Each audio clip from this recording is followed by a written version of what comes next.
Et pour parler chiffres, nous recevons Judith Unamaka, avec qui nous parlerons justement de ces plans de trésorerie de l'État au cours du mois de juin 2024. Judith Unamaka, bienvenue. Merci Guy. Alors, j'aimerais qu'on débute avant tout avec l'évolution du taux d'échange en RDC. Qu'est-ce que l'on peut retenir? Bien, concernant le taux de change en République démocratique du Congo, commençons par l'officiel où présentement 1 dollar se change à 2827 francs, un franc CFA vaut 4,69 centimes et 1 euro s'interchange à 3081 francs congolais.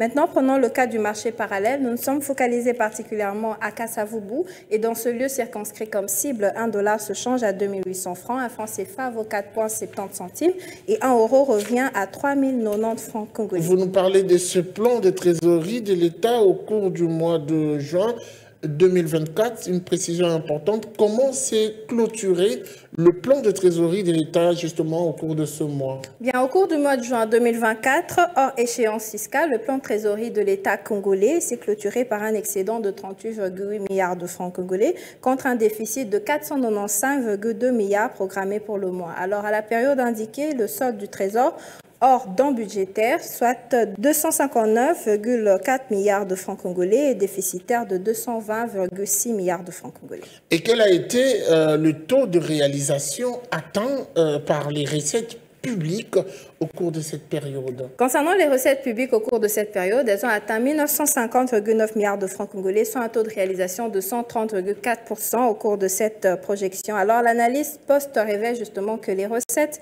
tirées des impôts directs et indirects, encadrées par la Direction générale des impôts, se sont chiffrées à 689,1 milliards de francs congolais contre des prévisions de 581,5 milliards. Alors, les recettes douanières collectées de la DGDA se sont chiffrées à 455,8 milliards de francs congolais contre un montant prévisionnel de 528,3 milliards. Enfin, les recettes administratives, domaniales et judiciaires, sous l'encadrement de la DGRAD, ont apporté 399,5 milliards de francs congolais au Trésor public contre une programmation mensuelle de très exactement 335,7 milliards de francs congolais. Merci beaucoup à vous, Judith Unamaka, pour cette précision. C'était un plaisir, Guy.